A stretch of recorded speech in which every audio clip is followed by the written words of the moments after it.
Learn to question the validity of your own emotions.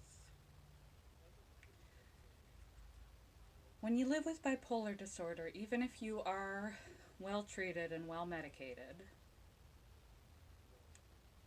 you will still experience symptoms. They just may not be as severe as if you were unmedicated and untreated. But you will still have highs and lows, and depending on your tendencies, mine tend to be lows. Oftentimes, I find myself in a neutral gear of melancholy. And when you live with an affective disorder, affective is emotion, either depression or bipolar, that is clinical. You have to learn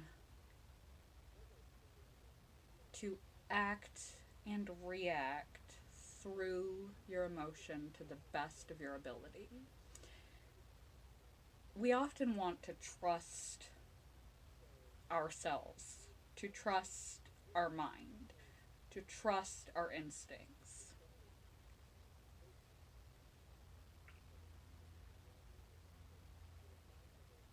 But when you know you have a mental illness,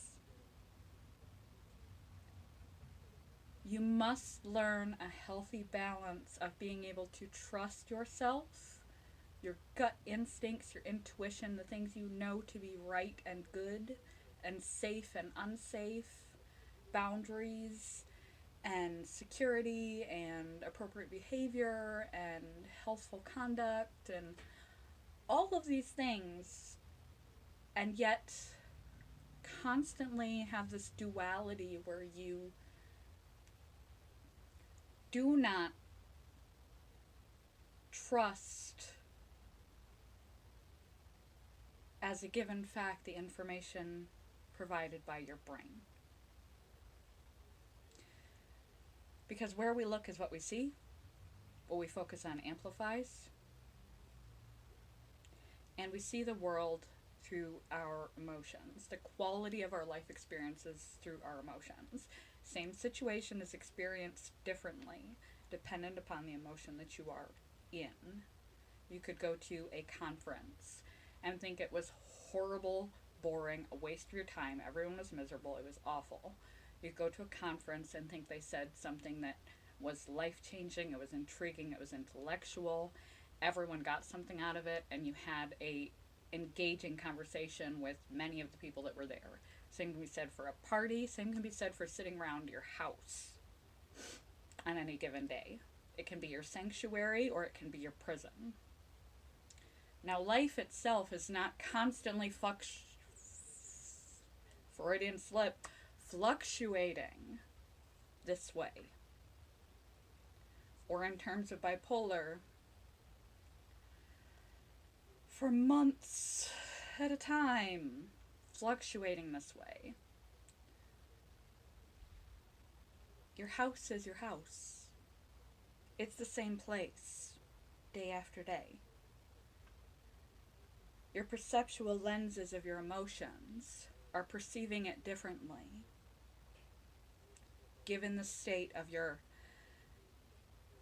mental condition at the time. So I'm not saying not to trust yourself, not to learn to trust yourself and have confidence in your own capacity to make decisions and set healthy boundaries and make changes and make choices appropriate for yourself and take care of yourself and be independent and be confident and all of those things. But do have insight and awareness that regardless how powerful and infiltrating of your brain it is, like being under a drug that you cannot see through. The quality of a bipolar mood state can be to your perception of your life, your relationships, yourself, your experience of this life, that you must take it with a grain of salt. Because you know you have an affective disorder. And it is just as likely that this horrible situation, this terrible conference, your desperate feelings of entrapment and isolation and horrible living conditions and horrible self-esteem and all the other hopelessness and devastation that you are feeling and experiencing your life as in times, or if you are the other way around, your glorious sense of self-esteem and this high energy and motivation that you can achieve every goal that you set out to. You could run marathons, you could go back to school at the same time you're training for a marathon, you could advance in your career, you could seduce anyone you laid your eyes on because you're just that fantastic. You have a way with words, and you live in a castle, and everything is glorious and a miracle if you are verging on mania. It's not true. If you act upon your emotions as a realistic perception of reality, even a person without bipolar, your reality is constantly changing. Like I said, your house could be your prison or your palace on any given day, depending on how you feel.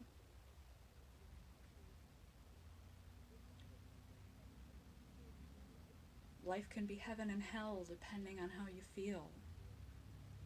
You can love and hate yourself on any given day depending on how you feel, and if you act on your feelings, your life is forever unstable and changeable, and it's hard to get a clear vision of who you are and what you want and to stabilize your life, and to get a clear vision of other people, who they are, what they're about, what a situation actually factually is, to progress and to make right choices on a day-to-day continuous basis to the best of your ability. If you reach a certain stage of mania, it's beyond your capacity to control what you're doing anymore. You've lost insight, you're off and gone, and you may be even approaching psychosis. If you become so depressed that you're not eating, you're not drinking, you're not getting out of the bed, things become beyond your control. But there is a range in there where you know full well you have this condition. So even more than the average person, you have to try to check your emotions periodically. And despite how negative, or for me occasionally positive, I wish I ran more on the positive line than the negative line, to be honest, I miss pleasure and joy.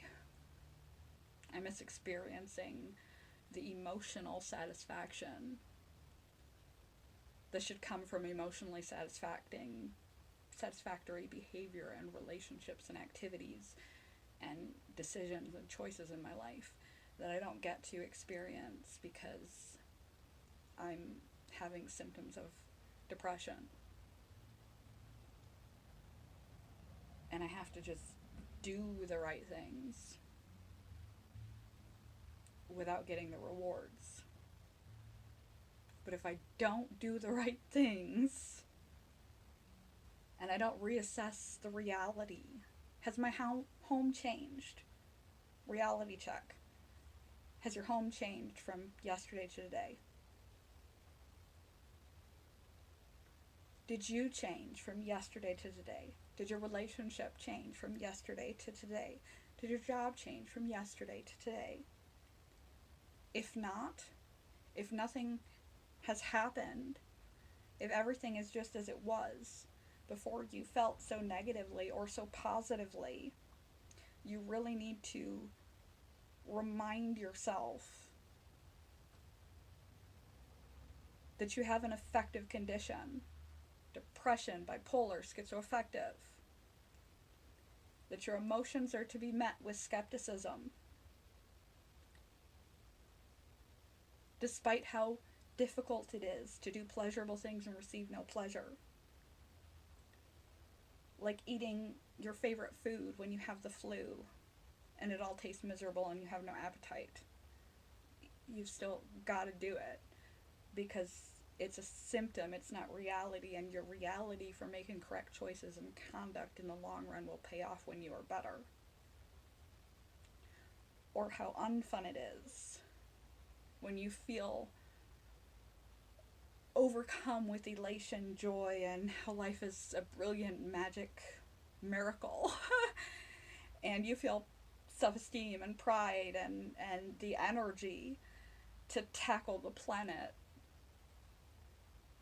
to restrain yourself to the best of your abilities, to keep things within reason and not indulge in pleasure, not indulge in those whims, not indulge in that inflated self-esteem and grandiosity.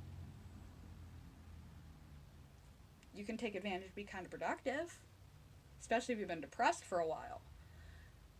There might be some things that have been falling behind, and you can really get cleared away some housework and some business, and enjoy and appreciate that you feel self-esteem, and enjoy and appreciate that you have a sense of pride, and enjoy and appreciate those things.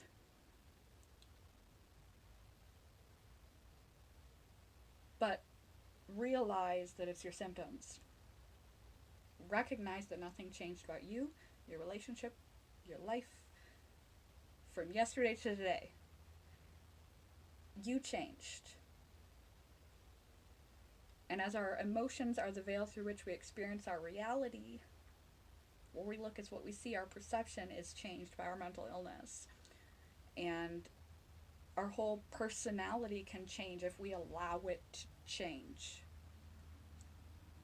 So don't allow it. Watch your behaviors. Check, reality check.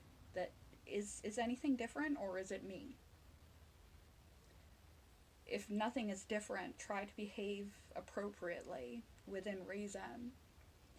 And if you catch yourself falling too far one way or the other, where you can no longer keep it within reason, where you really are so depressed that you can't see past your emotions anymore, you are paranoid and hopeless and depressed to the point where you can't get out of bed, and you're not eating and you're not drinking and you're not taking care of yourself, and you are hopeless, and you don't see any light, and you can't make proper choices any longer. And with bipolar depression, you physically lose energy. Just like you gain energy when you're up, you lose energy when you're down. So you can be frozen to the bed if it gets really bad. And then you need attention, because it's beyond your capacity for your insight and your self-control to control. And if you get too high and you start to catch yourself not sleeping, not eating enough, being too risky, being too flirtatious, doing things that might endanger you, leaving 28 projects that you started half done because your mind is all over the place, and you're beginning to think things that are quite extreme, like the interconnectedness of a snowflake, how it relates to spider webs and DNA and the global ecosystem, which is sort of a train of thought I had once while I was sitting in my underwear in the snow at midnight when I was manic in college. When you start to catch yourself in situations that are beginning to blossom past your capacity to contain yourself. Again, it's you're too sick to make proper decisions for yourself and you need to seek help. But in the in-between, and there are normal periods in schizoaffective disorder, especially if you're medicated, schizoaffective disorder, depression, bipolar, there are normal periods where you're kind of at a baseline. And you can't really feel the shift. You don't know that you're shifting from one side to the other until your symptoms and emotions begin to impact your capacity to love life, live life effectively and appropriately. And when you start to notice a difference in your capacity to do with what it is that you do, which is why I said you should have set routines, and you're not sleeping right, you're not eating right, your life is all dark or your life is all great. Realize that your life has not changed, you have changed. And you have to take your emotions with a grain of salt. And when it gets out of hand, you have to call in for reinforcements. So, as an average person, always check when you're feeling particularly negative or you're feeling particularly positive. Although positive is awesome, we don't like to question positive feelings. If you're in a new love and you're feeling the love drug, you may be overlooking a lot of red flags that this person is throwing out at you, that they are not a good person, but you are just overcome with positive brain chemicals and you don't notice the red flags. Keep yourself in check. Don't let your emotions rule you, guide you to the best of your ability, even if you have to do the right things and have no pleasure from doing them, as I do a lot of the time. It gets really old. But I know in time, over the course of my life, it is the actions and behaviors and decisions that I have done day after day after day that accumulate to create the conditions of my life. And my life will be better in the long run from eating right, sleeping right, doing right, moving my body, keeping in contact with other people, being social, etc. when I am depressed and still within my control. Showing up at my job, doing what I need to do, regardless that I don't feel it's worthwhile, because I know that I have a sickness, and eventually the symptoms will go and my life will be better for having made logical, appropriate choices, not based on my emotion, based on wisdom. So that's what I got. Love you guys. Good morning. Goodbye.